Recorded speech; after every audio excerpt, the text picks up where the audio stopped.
प्यारे बच्चों नमस्कार। मैं कृष्णकांत त्रिपाठी अपने चैनल में आपका स्वागत करता हूं। प्रश्नावली 6.3 के 6 सवाल हम लोगों ने कर लिए हैं। अब देखते हैं 7वां सवाल। एक आकृति 6.38 में त्रिभुज ABC के शीर्ष लंब AD और CE परस्पर बिंदु P पर प्रतिच्छेद करते हैं। दर्शाइए कि ये 4 पार्ट दिए गए हैं। तो देखो एक चित्र बना हुआ है किताब में जिसका नंबर है 6.38। ये नंबर है। उसने बताया CE और AD ये शीर्ष लंब है। शीर्ष A से डाला गया लंब और शीर्ष C से डाला गया लंब एक दूसरे को P पर प्रतिच्छेद करते हैं। इस तरह से त्रिभुज बना हुआ है। तो पहला पार्ट हमको सिद्ध करना है कि ये समरूप है। अब समरूपता के 3 नियम हम लोगों ने पढ़ रखे हैं। समरूपता के नियम क्या है, एक बार ओवरव्यू दे देता हूँ आपको कि ए समरूपता मतलब एंगल एंगल एंगल।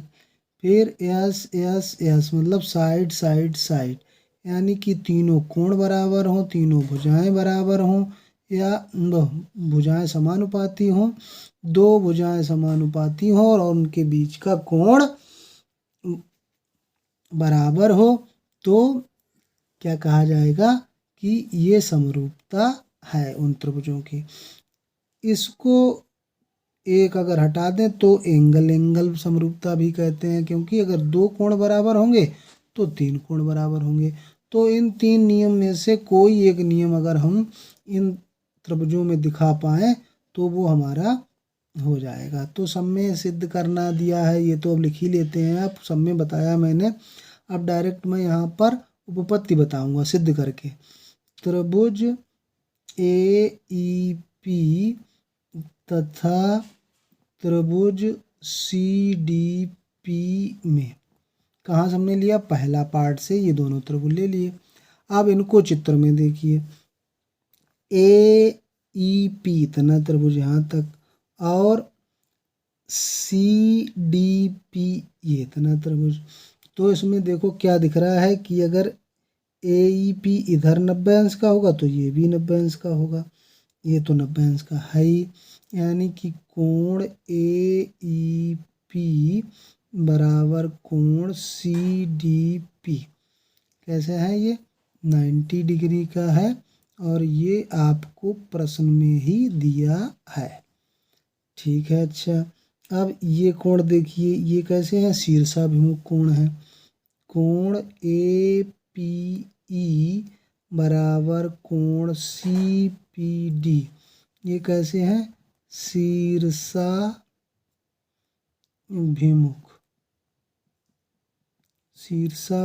कोण। तो हमने आपको बताया कि अगर 2 एंगल हम सिद्ध कर पाएँ बराबर हैं दोनों त्रिभुजों में तो बस उतना ही पर्याप्त होता है। एंगल एंगल लिख देते हैं। समरूपता से त्रिभुज AEP समरूप त्रिभुज CDP बस सिद्ध हो गया। अब देखते हैं दूसरा पार्ट।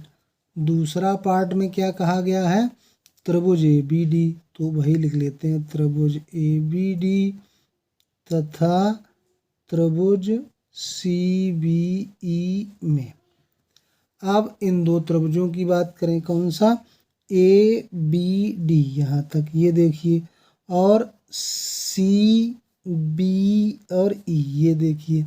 तो देखो इन त्रिभुजों में ये नंबर 90 अंश का आ रहा है और CE ये 90 अंश का आ रहा है।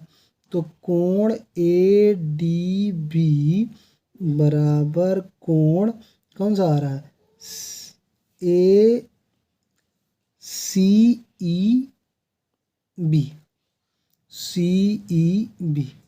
ये कितने के हैं, प्रत्येक 90 डिग्री का है। अच्छा ठीक है। अब इन त्रिभुजों में देखिए ABD यहाँ तक है और CBE, तो ये कोण दोनों में आ रहा है कि नहीं आ रहा, कोण B कहाँ आ रहा है, कोण B दोनों में आ रहा है कॉमन। तो क्या लिखेंगे, कोण B बराबर कोण B दोनों का उभयनिष्ठ कोण है, दोनों त्रिभुजों में दिखाई दे रहा है। अतः एंगल एंगल समरूपता हो गई, समरूपता से त्रिभुज ABD समरूप त्रिभुज हो गए CBA, समरूप होगा। अच्छा, तीसरी बात हम लोगों को सिद्ध करनी है। तीसरी बात कौन सी थी? तीसरा पार्ट था हमारा त्रिभुज AEP समरूप करना है ADB के। तो हम वही त्रिभुज दोनों ले लेते हैं, त्रिभुज ADB। अब इनको देखते हैं कौन से हैं त्रिभुज। AEP यहाँ तक चले जाइए और ADB यहाँ तक चले आइए। तो देखो AEP, तो ये AEP तो नाम नपेंस का है, यहाँ पे 90 डिग्री बन रहा है AEP, और ADB में यहाँ D पे बन रहा है 90 डिग्री, बराबर कोण ADB बराबर 90। चलो 90 एक बात हो गई। अच्छा ठीक है, अब ये देखिए AEP और ADB,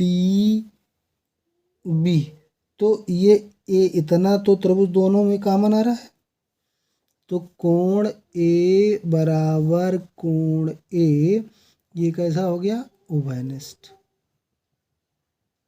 उभयनिष्ठ है।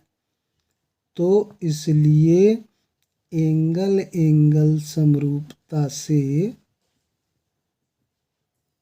त्रिभुज AEP समरूप त्रिभुज ADB, ये समरूप हो गया। अब चौथा पार्ट हमारा बचा हुआ है। चौथा पार्ट में कौन त्रिभुज कहे गए? त्रिभुज PDC तथा त्रिभुज BEC। अब इनको देख लेते हैं। देखो PDC और BEC। अब PDC में देखिए यहाँ पे D पे 90 अंश बन रहा है, और BEC में देखिए E पे 90 अंश बन रहा है, तो ये तो कोण बराबर ही है। कौन से कोण? कोण PDC बराबर कोण BEC, ये 90 डिग्री दिया गया है। अब इनमें देखिए कि कोई कोण उभयनिष्ठ तो नहीं आ रहा है।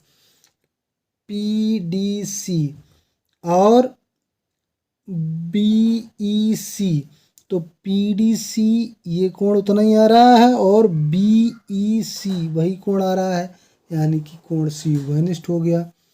कोण C बराबर कोण C, ये उभयनिष्ठ है, इनमें उभयनिष्ठ है।